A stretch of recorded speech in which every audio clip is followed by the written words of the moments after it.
black velvet ring tray slipped from Han Seo-Jun's hand in the most expensive bridal salon in Gangnam, but it was not the fallen diamond that made every saleswoman stop breathing.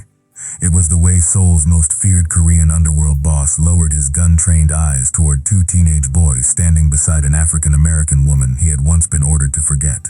The older boy had Seo-Jun's blade-sharp stare. The younger had the same small scar above his right eyebrow, and both of them stood protectively in front of their mother, as if they had spent their whole lives practicing how to shield her from men in tailored suits. Across the mirrored showroom, beneath a chandelier shaped like falling ice, Naomi Carter did not scream, did not run, and did not ask why the man who had destroyed her 15 years ago was shopping for a wife while his sons watched him choose another woman's ring. Seo-Jin was 41 now, colder, broader, polished by money and violence into the kind of man who could silence a boardroom without raising his voice. His family controlled shipping terminals from Busan to Incheon, private security firms that were not really private, construction companies that won government contracts before the bidding opened, and nightclubs where politicians learned to lower their heads. Beside him stood Yoon Hae-rin, the elegant daughter of a prosecutor turned kingmaker, waiting to see whether the emerald-cut diamond would suit her hand for tomorrow night's announcement. She had been smiling 5 seconds earlier, until Seo-Jun's face changed so completely that even the armed men by the door reached instinctively inside their jackets. Naomi noticed the movement, then placed one hand against the chest of her older son Malik, stopping him from stepping forward. Her younger son Micah stared at Seo-Jin with the direct, unafraid confusion of a boy who had just found his own face on a stranger. For 15 years, Seo-Jin had believed Naomi left Seoul because she finally understood what it meant to love a man born into the Han family. That was the version his father gave him the morning after the worst night of his life, when Seo-Jin had been 26, newly appointed heir, and still foolish enough to believe he could keep a woman safe by pushing her away. Naomi had been 24 then, a brilliant African-American pianist from Atlanta studying in Seoul, with dark brown skin that seemed to hold light even in rain, a quiet laugh he heard in empty rooms long after she vanished, and a dignity that made his family hate her more than if she had shouted.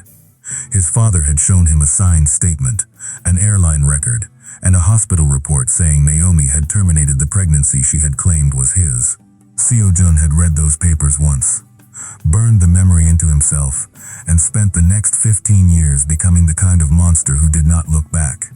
Naomi's voice cut through the showroom before he could say her name, soft enough that it did not sound like panic, and controlled enough that it wounded him more than a slap. "Boys, we're leaving now. Do not look back." Malik obeyed first, taking the garment bag from the assistant with a politeness that felt older than his age, while Micah remained half a second longer, his eyes moving from Seo-Jun's face to the fallen ring tray to the woman in bridal white standing beside him. Kieran's mouth tightened as recognition dawned not of Naomi herself, but of scandal, leverage, bloodline, and damage. Seo-Jin stepped forward only once before Naomi turned her head slightly, not toward him, but toward the bodyguard nearest the exit. "If any man follows my sons," she said, "I will make enough noise in this place for every camera in Gangnam to remember your faces." The bodyguard looked to Seo-Jin for permission, and that tiny pause told Naomi everything she had always feared, and everything she had never been allowed to prove. Seo-Jin raised one hand, stopping his men so sharply that the room seemed to reorganize around the gesture. "No one touches them," he said, his voice low, Korean, final. But Naomi did not thank him, because 15 years too late was not protection. It was evidence of how much power he had always possessed, and how little of it he had used when she needed him. She walked out with her sons through glass doors that opened soundlessly, passing the gold-lettered plaque that read Han Family Private Appointment Only, while the diamond remained on the floor between Seo-Jin and Hae-rin, like a small frozen lie no one wanted to pick up. Hae-rin waited until the doors closed before speaking, and when she did, her tone carried the trained calm of a woman raised by men who ruined enemies through court filings instead of bullets. "Tell me that woman is not who I think she is." Seo-Jin did not answer, because he was counting years with the precision he used for shipments, assassinations, and betrayals. 15 years since Naomi disappeared. 15 years since his father placed those papers in front of him. Two boys old enough to wear high school blazers, both half Korean, both looking at him with the face of a past he had been told was buried. His chief lieutenant, Park Jae-moon, leaned close and whispered that Chairman Yoon's office was calling to confirm the engagement press release. But Seo-Jin heard another sound underneath it. Naomi's voice from a rainy October night, telling him she had something important to say in the morning, right before he chose obedience over love. He left the bridal salon without Haerin, without the ring, and without explaining why the most important alliance marriage in Seoul had just become a corpse with perfume on it. At the curb, 3 black Genesis sedans waited under a silver sky, and Seo-Jin entered the middle car, while his men formed a wall around him. "Find where she lives," Jae-moon said automatically into his phone, already moving like the loyal weapon he had been for 13 years. But Seo-Jin turned so slowly that the lieutenant stopped mid-sentence. "Cancel that order," Seo-Jin said. "No surveillance, no school checks, no drivers, no gifts, no men near her building. If I find one Han vehicle within 2 blocks of her son's, I will know who sent it." Jae-moon's eyes held his for one measured second too long, the smallest rebellion, quickly buried beneath a bow. "Understood, Hyung-nim," he said, but the honorific sounded less like respect than calculation. By the time Seo-Jin reached the Han residence in Hanam-dong, a house built behind stone walls and black pine trees, the engagement portrait had already been delivered to the front hall. In it, Hae-rin stood beside him like a treaty in silk. Seo-Jin walked past the portrait, past his mother's Buddhist prayer room, past the dining table set for a family dinner he had never wanted, and entered his late father's study for the first time since the funeral. The room still smelled of ink, cedar, and old authority. Behind a folding screen painted with cranes was the private safe only 2 men had ever opened, and when Seo-Jin entered the code his father had used for every locked door, the mechanism accepted him as if blood were stronger than truth.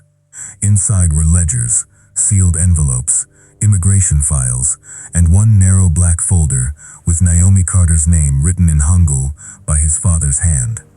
He opened the folder expecting proof that his father had lied, but what he found was worse than a lie because it had been engineered with patience. There was a photograph of Naomi standing outside a women's clinic, visibly pregnant, one hand over her stomach, the other holding a crumpled letter that carried Seo-Jun's forged signature. There were bank transfers to a retired immigration officer, a private physician, and a family fixer named Cho Il-sang who had supposedly died in a car accident 8 years earlier. There was a hospital form declaring a procedure Naomi had never received, signed by a doctor who now sat on the board of a Han-funded medical foundation. At the bottom of the folder lay a handwritten note from Seo-Jun's father to Park Jae-moon, dated 2 weeks after Naomi vanished, with one sentence underlined twice. "The girl and the child must survive, but my son must believe they are gone." Seo-Jin read the sentence again, and the world he had built out of obedience, shame, and silence shifted beneath him with a violence no enemy had ever managed. His father had not merely removed Naomi, he had preserved her somewhere beyond Seo-Jun's reach, turned her survival into a weapon, and trusted Jae-moon to keep the secret long after death. That meant the man standing beside Seo-Jin, in every boardroom, every funeral, every war negotiation, had known about Naomi. It meant Jae-moon had seen those boys grow somewhere in the shadows. It meant someone inside the Han Empire had allowed Seo-Jin to walk into a bridal salon today, because the moment itself served a purpose. Before Seo-Jin could close the file, his phone lit up with a message from an unknown number containing a photograph taken 10 minutes earlier, outside Naomi's apartment building, showing Malik and Micah entering the front door, followed by 6 words that made his hand tighten around the folder until the paper bent. "Choose the Yoon marriage, or they bleed." Seo-Jin recognized them before his mind allowed the truth to form into language, and that recognition made him do something no enemy, no prosecutor, no rival clan had ever forced him to do in public. He stepped back. The movement was small, barely more than the shifting of polished shoes on marble, but the men closest to him saw it and understood that something had cut through the armor of the Han family's air. Naomi saw it too, though she gave him nothing in return except the calm, devastating distance of a woman who had survived him once and had no intention of letting him near the boys without a fight. Her hand moved to Malik's shoulder, not gripping, not trembling, simply anchoring her son in place, while Micah stared at the ring on the floor, as if the entire lie of adulthood had suddenly become visible. Yoon Hye-rin was the first person in the showroom to recover, because women raised inside power learn early that shock is useful only when it is hidden. She looked from Naomi to the boys, then to Seo-Jun's face, reading the bloodline faster than any file could have explained it. Her father's political empire had been built on secrets, and she understood instantly that this was not an old romance interrupting an engagement. This was a succession crisis wearing school blazers. "Seo-Jun," she said softly, using his name with enough intimacy to remind everyone who was supposed to belong beside him. "We should move this conversation somewhere private." Naomi's mouth changed by the smallest degree, not into a smile, but into something colder, because she had heard that word private too many times from powerful people who wanted pain moved away from cameras. "There will be no private room," Naomi said, her English clear, controlled, and quiet enough to make the sales director lean closer, despite herself. "There will be no conversation in this building, and there will be no man following my children out that door." Malik's eyes flicked toward her, surprised by the word children instead of sons, because Naomi used that word only when she was drawing a line around them. Seo-Jun heard it with the force of a verdict. His men waited for his signal, trained to remove witnesses, close exits, erase inconvenience. But the command that came out of his mouth was not the one they expected. "Let them leave," he said in Korean, and when one guard hesitated, Seo-Jun turned his head with such contained violence that the man lowered his gaze immediately. Naomi walked past him close enough that he could see the faint scar near her wrist, a mark he did not remember, a mark that had not been there 15 years ago. For one insane second he wanted to ask who had hurt her, but the question would have been an insult when he had no right to stand between her and any damage after becoming the first wound. Malik moved on her left, Micah on her right, both boys carrying themselves with the disciplined restraint of children who had learned not to make their mother's life harder in rooms where people already judged her. As they passed, Micah looked at Seo-Jun and asked Naomi in Korean, "Mom, is he someone dangerous?" Naomi did not slow down when she answered, and the sentence landed in Seo-Jun's chest with more precision than any bullet ever had. "He was, once." The glass doors closed behind them, sealing away the sound of the street, but the showroom did not return to life. Hye-in bent with perfect composure, picked up the fallen diamond ring, and placed it back on the velvet tray as if restoring a prop to its scene. "If this becomes public before tomorrow night, my father will treat it as an attack," she said, not angrily, not fearfully, but with the clean practicality of a woman calculating how many lives could be damaged by a headline. Seo-Jun finally looked at her, and for the first time since their families began arranging the marriage, she saw the man beneath the dynasty, not softer, not weaker, but more dangerous because the violence had turned inward.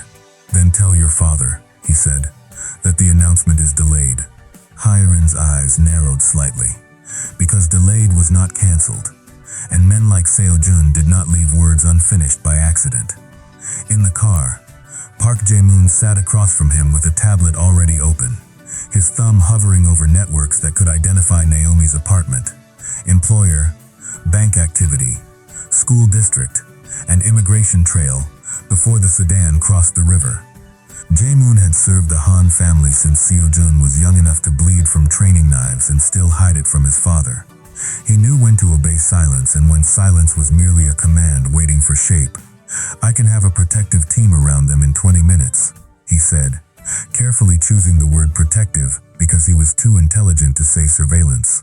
Seo-Jun watched the city slide across the tinted window, all chrome towers in winter light, then answered without turning his face.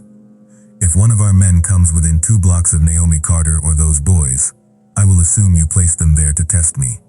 Jae-moon accepted the rebuke with a bow, but Seo-Jun saw the brief pause before submission. A pause too small for most men, and too large for a man who had survived beside him this long. It was not guilt exactly. Guilt had heat, and Jae-moon's expression held only calculation. That was the first crack. The second came when Seo-Jun asked for the archived file on Naomi Carter, And Jae-moon replied too quickly that no such file existed in active records. Active records. Not no file, not impossible. Active records. Seo-Jin let the distinction remain untouched, because a man who reveals that he has noticed a hidden door often dies before opening it. Instead, he gave one instruction in a voice that made the driver stare straight ahead. Take me to my father's study. The Han residence in Hanam-dong looked less like a home than a judgment built from black stone, pine shadows, and old money. Seo-Jin passed the formal dining room, where his mother had already approved floral arrangements for the engagement dinner, past the portrait of his late father in ceremonial hanbok, and entered the private study that had remained locked since Chairman Han's funeral. The room carried the smell of calligraphy ink and cedarwood, the scent of authority preserved after death. Behind a folding screen painted with cranes, the wall safe accepted his palm print, and the 6-digit code his father had used for every door he believed blood had earned the right to open. Inside were political ledgers, offshore account seals, and a narrow black folder labeled in his father's handwriting, with a name Seo-Jin had not spoken aloud in 15 years. The folder did not contain the story Seo-Jin had been given. There was no proof that Naomi had left him for money, no signed confession of betrayal, no clean ending that would allow him to continue hating himself in familiar ways. Instead, there were photographs of Naomi, 6 months pregnant outside a clinic she had never mentioned, copies of letters bearing Seo-Jun's forged signature, and transfer receipts paid to a retired immigration officer, a clinic director, and a private handler named Cho Il-sung, officially dead for 8 years. At the bottom lay a handwritten instruction from Chairman Han to Jae-moon, dated 3 days after Naomi disappeared, and the sentence was so precise that Seo-Jin read it 4 times before accepting what it meant. Keep the woman alive, keep the children hidden, and keep my son obedient. His phone vibrated before he could breathe through the rage building behind his ribs. The message came from an unknown number, but the photograph attached to it had been taken minutes earlier, outside a modest apartment building in Mapo, where Naomi stood between Malik and Micah, with a grocery bag in one hand, and fear finally visible in the angle of her shoulders. Beneath the image were 12 words that turned the past into a living threat. Marry Hyrin tomorrow, or your sons disappear before sunrise.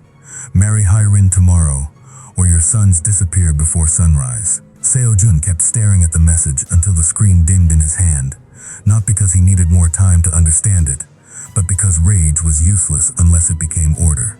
His first instinct was to send every armed man he owned into Mapo, pull Naomi and the boys behind Han walls, and tear the city apart until the sender begged for his mother. That was the old logic his father had beaten into him, the logic that had cost him Naomi once. If he moved like a boss, she would see a cage. If he moved like a father, he would arrive 15 years too late and still demand trust he had not earned. So he did the hardest thing a man with too much power could do. He stood inside the dead chairman's study, breathing through the taste of copper in his mouth, and chose not to make himself the center of her danger. He copied the photograph to an offline device, removed the battery from his phone, and opened the lowest drawer of his father's desk. The one Seo-Jin had never touched because childhood obedience can survive long after the man who demanded it is buried. Beneath lacquered inkstones and old condolence envelopes lay a second ledger, thinner than the first, bound in gray cloth and marked with a Buddhist temple seal from Gyeongju. The entries were not financial in the ordinary sense. They were names, dates, blood types, school transfers, medical payments, and security incidents, written in the tidy hand of a man who believed even mercy should be documented like debt. Naomi had not vanished into America. She had been moved through 3 Korean addresses, 2 false employers, and 1 church network that received Han money under a charity foundation. Malik and Micah had been protected, but protection without consent had another name, and Seo-Jin felt the shame of it settle into him with a weight heavier than grief. The final page changed the shape of the threat. There were 2 columns beside the boys' names, one labeled asset, the other labeled risk, and under risk, his father had written a warning 6 months before his death. Jae-moon believes the bloodline may become useful if Seo-Jin refuses succession terms. Seo-Jin read the sentence twice, then a 3rd time, because it revealed a future that had been waiting inside the past. Jae-moon had not merely helped hide Naomi, he had inherited the secret, fed it, guarded it, and now, with the Yoon marriage threatening to lock the Han Empire into a political cage, he might be using the boys as leverage to force Seo-Jin into obedience all over again. That explained the timing, the bridal salon, the photograph, the impossible speed of the message. Someone had known Naomi would be there. Someone had placed Seo-Jin in front of his sons like a knife laid carefully on a table. At the Mapo apartment, Naomi locked the door twice and told herself not to look through the peephole again. The boys had gone quiet in the way teenagers go quiet when they think silence makes them invisible. Malik washed dishes that were already clean, while Micah sat at the kitchen table with his school notebook open and no pen in his hand.